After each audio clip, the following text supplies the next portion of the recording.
Hey guys, today we'll be going over some more sound design for the Minilogue XD. Now these principles I'm going to show you can pretty much be translated to any synthesizer, except for like one or two things that I'm going to share with you that use the sequencer. So the first sound that we will start with is like it's like a rhythmic pad. So I'll leave the oscillator sound design up to you for this particular one, but just turn up your analog oscillators or whichever oscillators you want if you want to include the digital one. The attack isn't so important. You might want to keep the attack all the way down, the decay and sustain all the way up, and a little bit of release, and we won't really be using the envelope here. What we're going to do is set the LFO to the ramp down or the sawtooth wave, set it to BPM mode, choose a rate that you like. We could do like a dotted 16th or something like that for now, and set the intensity up pretty high. You could do all the way and set the filter down pretty low. And right off the bat, what is that?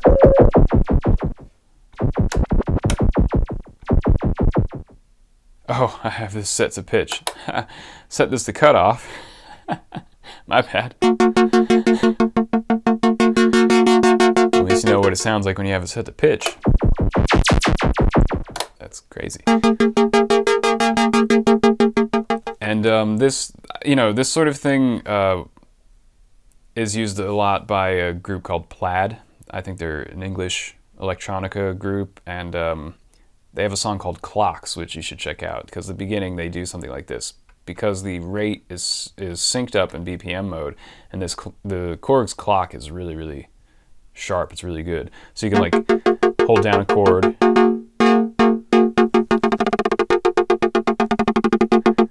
and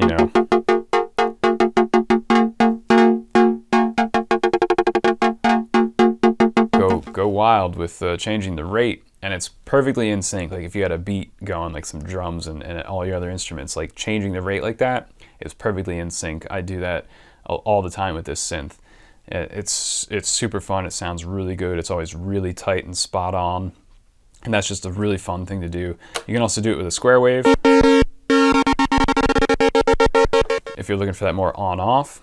And you could also do it with a triangle wave, obviously. But you got to keep in mind with a triangle wave, especially at the slower rates, because it has a slower attack. Before it hits its highest point, it's not exactly on beat. At the really fast rates, you can't really tell because it's so close. But at the slower rates, it hits. It can hit up to like 100 or milliseconds later at like the really slow. The really slow rhythms can be up to like 500 milliseconds later. And so you got to keep that in mind. The triangle wave is, I guess, for more sort of laid back beats that are you may be a little bit swung on the rhythm or laid back. You don't want it to hit on the one every single time. You want it to be like a little bit delayed because it's a little bit more groovy or something. That's when you can use a triangle wave. So generally, if you want that nice right on, you want to use like the ramp down or the square. So another thing that you can do, since we're still talking about rhythmic pads, just turn the intensity all the way back down. Forget about the LFO. Like it's off now, right? Say these 3 LFOs aren't enough for you. You don't really like the options. It's just not. It's not expansive enough. It's not enough options. So you can use a sequencer here in motion mode. And now, we got a sequence going. I didn't program any notes into it, and that's kind of important for this. Because if you want to play live with your hands and you don't want any notes in it, you don't need notes, but you can still have a sequence going that can sequence any of these parameters here.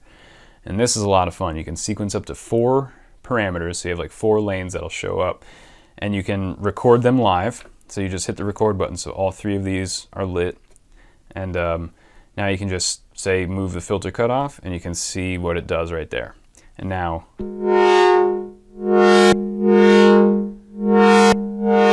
you kind of like are inventing your own LFO. Now let's say, so you can do up to 4 parameters. And so that's kind of like getting 4 extra LFOs. So, you know, you can change the shape, hit record again, and now change the shape of an oscillator. And there you go. And say you don't like doing this live. It's you know, it's a little loosey-goosey. It's kind of hard to time it right. So we can go to edit, you know, stop playing that, go to sequence edit, and we can go to all clear, move this over one, and then hit right, and it's then your whole sequence is cleared. If you program notes in that and you don't want all clear, you just want to clear the motion you did, then you can just go to motion clear and clear that, and it'll keep the notes you played. It'll just get rid of the motion that you sequenced on the parameters. So go back to motion mode, and now you can hold down a step, and now you can do like exact 16th, you know, you have 16 steps to work with, right? I'm just gonna program in something real quick here on the filter cutoff, and then you can play it, and you've got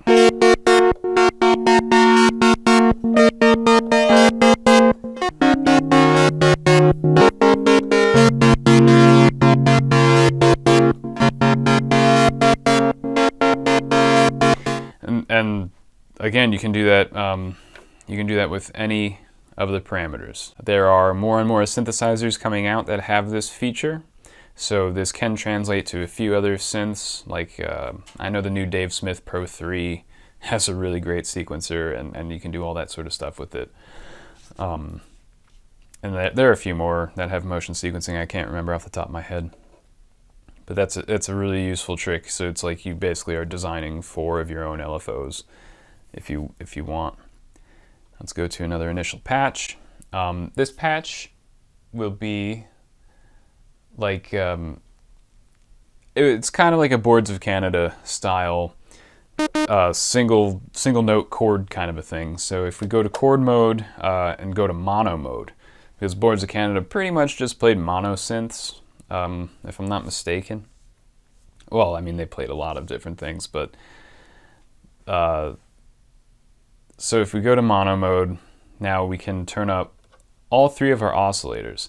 We're going to put the digital oscillator on maybe a sawtooth. So all 3 are on sawtooth at 8 feet, so they're all tuned the same at the same octave. And this will be our root note here, the 3rd oscillator, because as you can see, you can only tune it by octaves in this menu here. You can't tune it by like half steps or anything like that. So this will be our root note. You know, you just got whatever note you're playing. And then we go up to our first oscillator here, and if you hold down Shift and move the pitch knob, you'll see it now moves in hundreds of cents, which is semitones. And you'll go up to positive 500 cents, which is a 5th up. So you got your root and your 5th. And if we go to our second oscillator here, hold down the Shift again and go to minus 700. So it's moving it down a 7th from the root, and you bring that in. So now you got your root, your 5th, and your inverted 7th. Bring the filter down a little, maybe put a little release on it. And now what makes it really Boards of Canada, set the LFO to normal mode and a triangle wave, set the rate to, I don't know, somewhere around 250, 300. The intensity just a little bit, maybe around 9 o'clock, and target the pitch.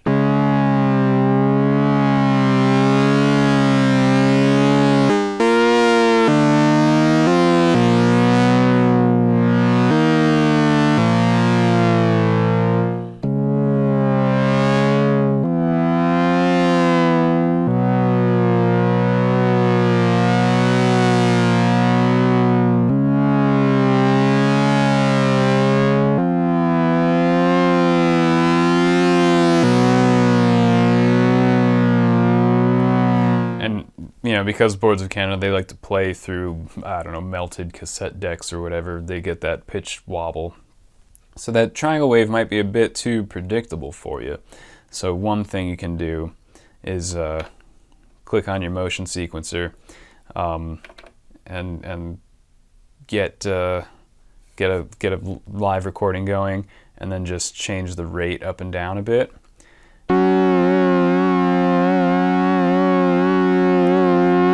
So now it's kind of changing the rate. So it's still a triangle wave, but it's a faster and slower triangle wave.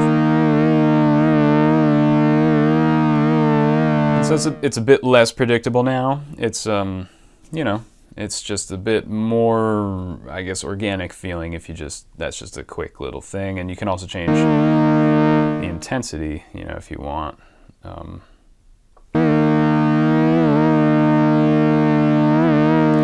But then that starts to kind of make it a little bit more predictable. When you start adding more and more parameters, then the human ear, your brain will start like picking up on that pattern. So you might not want any more lanes than just the rate lane. But that's a fun Boards of Canada pattern for you. And now this last one here, this is a really nice sounding one. I don't know if you guys listen to techno. Some of you probably do. You've probably heard of Stephen Bodson. And he has a really cool signature sound that he plays on his Moog Subsequent 37. And you can't really recreate it here because the Moog has like sub-oscillators and whatnot. And we could use the third oscillator here as a sub-oscillator, but I'm going to show you I'd rather use it as a noise oscillator, because I do think that noise is very important.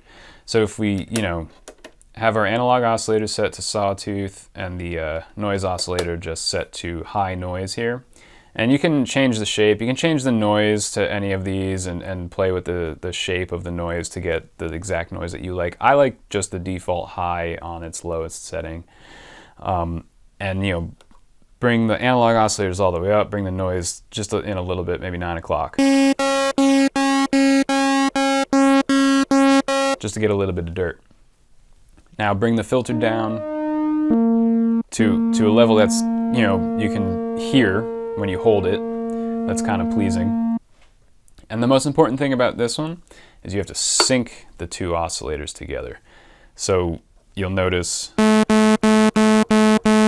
syncing the oscillators means that the phase resets every time you hit the note, so the two waves are playing in the same phase all the time. If they're out of sync,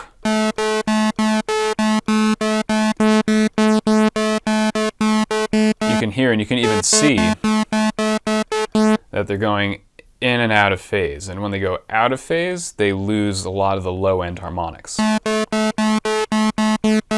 When they're in phase, you can hear that bassy low end is maintained every time you hit the note. And because this is sort of a bassy lead part, it's really important to maintain those low-end harmonics, have them very consistent. So syncing the oscillators is really important.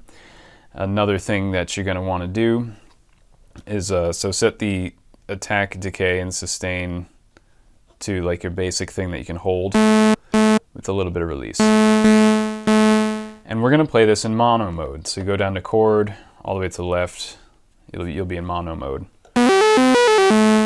Now, we're going to put a good deal of envelope on this. Set it to cutoff. Set the intensity to about 3-ish, the decay to about 10-ish, and the attack to about 930, and put the filter down to, you know, a level that you like to hear it.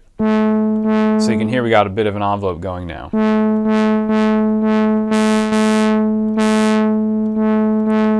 Now the important thing here is if we go into edit mode and program edit, and we go to other settings, and click it a couple of times, you'll see envelope generator legato is by default on. So you'll hear you have to wait for the release to end before the envelope will trigger again. You hear we lose the envelope when we play like a normal mono synth. And the envelope only triggers on the first key press. So you want to turn that off. Gotta do that. So now you can hear the envelope re-triggers every time you press a key. And honestly, that's pretty much it. Just add a bit of reverb, you know, maybe some hall reverb here.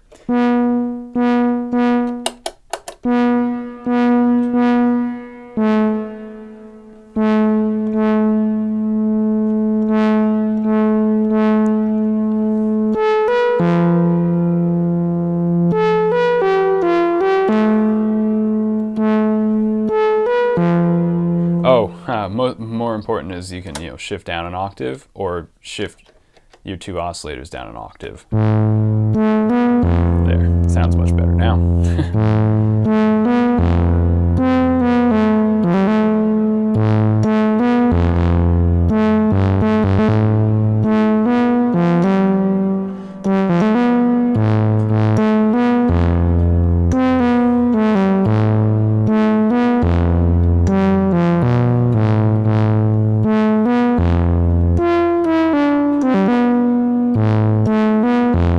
And you might want to put maybe like 50% key track on it. So the lower notes are a bit more filtered and the higher notes are less filtered. So the higher you go up the keyboard, the more the cutoff opens up. But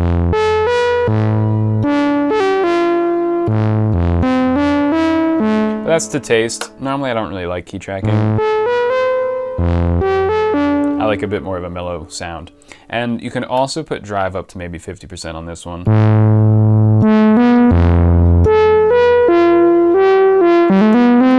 It's almost like adding like a saturation a little bit. 100 is way too much. Of course, if you like that. But you get too much sizzle for me on the noise, like because you have the noise generator going in through the drive now. You get a lot of sizzle. So 50% sounds pretty good, or none if you're looking for a really mellow sound.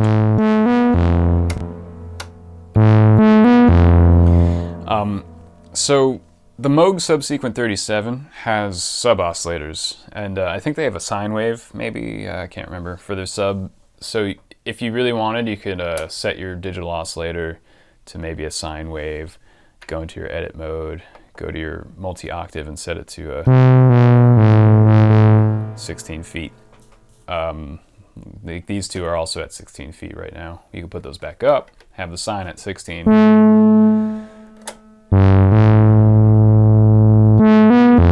And now you got that real deep low end, but you're kind of missing the noise now. I think the noise is pretty important. So, you know, I always, for this, I like to just sacrifice a sub oscillator for a noise generator.